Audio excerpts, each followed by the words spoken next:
joining me today for some epic surf news. I have several things in the news to talk about today. We're going to first talk about a contest being canceled for 2018 and also for 2019. So let's get into the first news update. First, we have the Australian Open of Surfing, which was canceled for 2018. This was reported by ABC News, who in turn said it was reported by the Manly Daily back in September of 2017. What happened is Destination NSW, which is a government organization, withdrew funding for the event after getting a lackluster return from the previous investment that they made. Of course, this did help get the contest up and running and get surfing, get behind surfing and World Surf League to go ahead and help surfers in that area and in Australia in general to go ahead and have events that will help them get into the global scene. So the announcement seems to become a little bit late in terms of World Surf League probably wanting to be prepared or be able to do something in its place. But on the flip side, a grassroots fundraising campaign began with some private people getting money together, apparently enough money together, to put on a replacement event. So they're not calling it the Australian Open per se. This event is going to be called the Vissla Sydney Surf Pro. So apparently they got a sponsor in there and they got a bunch of people in the local area to put money together and make this thing happen. So this event is going to take place from the end of February into the beginning of March. So they made this thing happen really fast. It's probably where the surfing event probably should be, is in the private sector, pushing that forward and trying to figure out how to best make the returns for the investments that are put into the event. And like the Australian Open, the Vissla Pro is a QS 6000, so the same points are on the table. The second item in the news today is also about surfing contests being canceled. In this case, it's for 2019. The Pipe Masters is considered a world tour event, so it's at the top of the tier of competition, and it's very important. Historically, surfers look forward to this event. It typically has some of the biggest waves, some of the best conditions, the biggest barrels, and all the competitors are dying to get into this event, and fans are ready to watch it. There's been a lot of news out there about the cancellation and what took place, so I'm going to try to summarize some of this information for you as quickly as I can. I don't know if I'm missing some of the information or if I'm giving it to you a little bit incorrect, but you can definitely go out there and find out what's going on. So in the state of Oahu, there's an application process for all surfing contests. So even if you've had the contest before, there's always a new application to be submitted for the next year. So in this case, apparently, World Surf League missed the deadline for the application. And in Hawaii, the committee that approves these contests has not been known for their leniency, has not been known for ease, practicality. So what happened is the committee rejected the application altogether. And to further add to it, the mayor got involved, basically chimed in and said, hey, World Surf League didn't care enough to submit this in time, and he was going ahead and standing behind the committee that was involved in making the decision. World Surf League sent a representative out there to go and try to talk about this. That didn't seem to work. It actually backfired and maybe offended people over on the Hawaii side. So the mayor decided to chime in again. This time he changed his tune up a bit and called World Surf League an incredibly important organization. And then he basically asked for them not to yank the contest. The mayor attempted to further appeal to World Surf League by saying, we've heard your concerns and we'd like to see what we can do to make it better in the future. But let's not hurt folks in the short term. So this back and forth seemed very abrasive. I mean, the wording started to sound a little nicer, but still both sides were being rubbed the wrong way. So next, World Surf League announced that they just were going to go ahead and pull the whole event and that they were going to further review other events that they have going on in the state. So boom, that's the bombshell that's been dropped on Pipe Masters. I'm going to give you my 2 cents here. So to put this in perspective, I was in Hawaii at the beginning of the year on the North Shore and was actually able to hang out around the time of Dahui Backdoor Shootout contest. And in that contest, which you should go check out because there's a lot of good waves, really good footage, and what happened is there was an interview with Eddie Rothman, who basically spearheads a lot of this contest production and application and so forth. So he was talking about, you know, them jumping through all the different hoops and being treated unfairly at every step of the way, and basically the committee not wanting to promote surfing, or at least not in a local way or for locals. So if you find that interview online, you'll hear Eddie breaking it down at every step the problems that they had with the committee. He felt it was a little unfair. He felt that maybe some of the outside forces like World Surf League and other people with different interests were getting better attention and getting approvals a little bit easier. And that has historically been the case, or at least that's the complaints that have been on the table for since surfing started out over there. So in this case, World Surf League is actually getting harassed as well, and they did not put their application in time.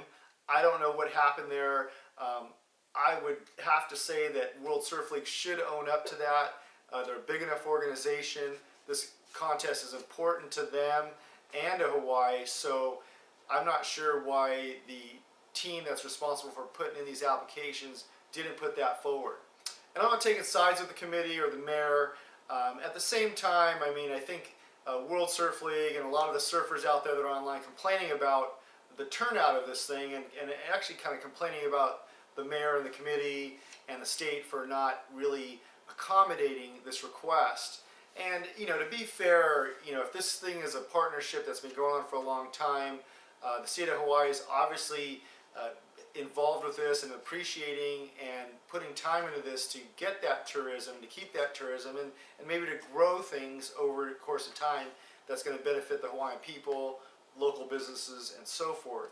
And so, if somebody's late, and if they're late, they obviously didn't bring it up before the application deadline to the local officials, they're kind of making it harder for the local officials to adapt, figure out, spend time to figure out if there's liabilities or opportunities that they might be able to see come out of this change, and that's basically been taken away from them, right?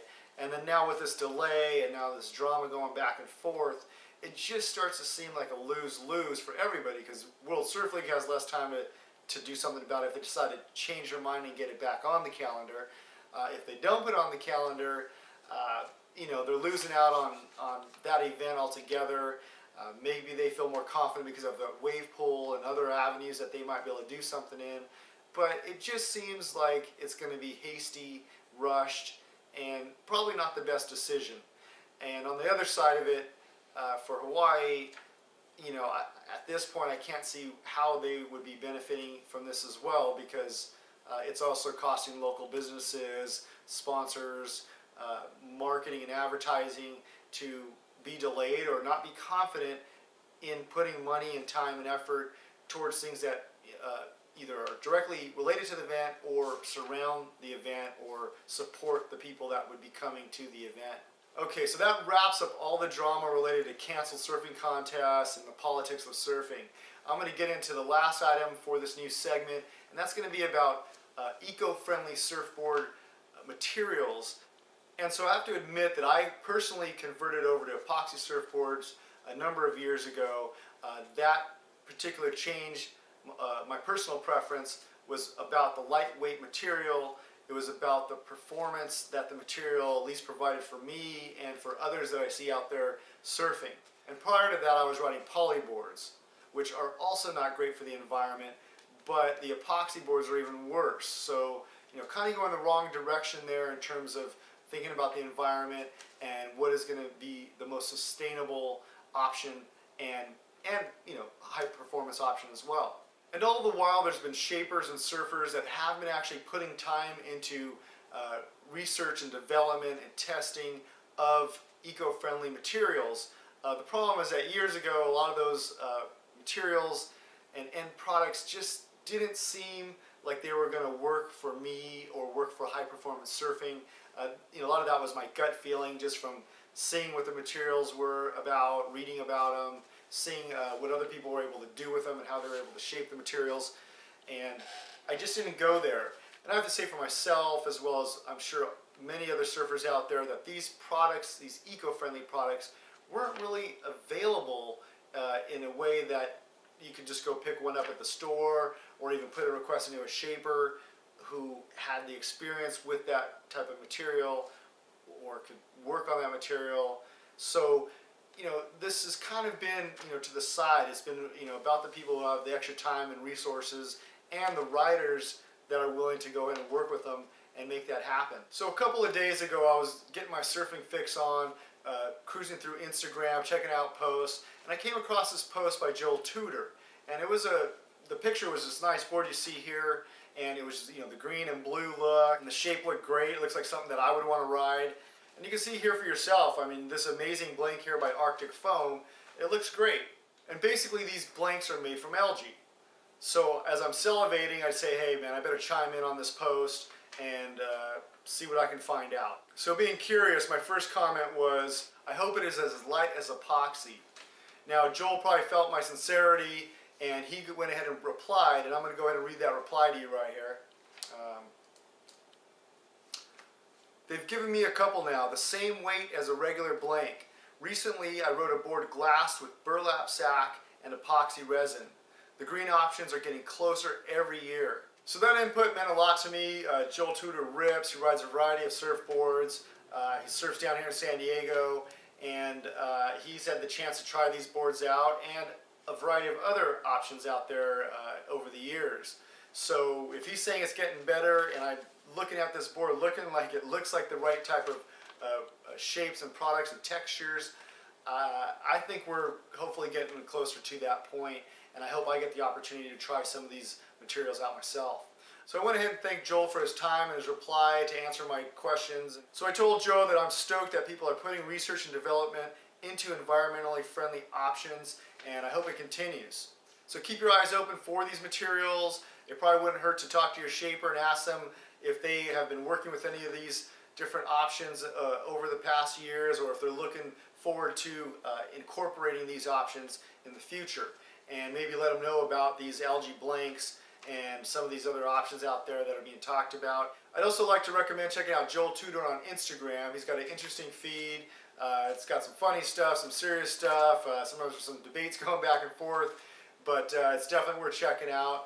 Check out the Arctic Foam website as well. So that's the 411. Check back for more surf news soon. Peace.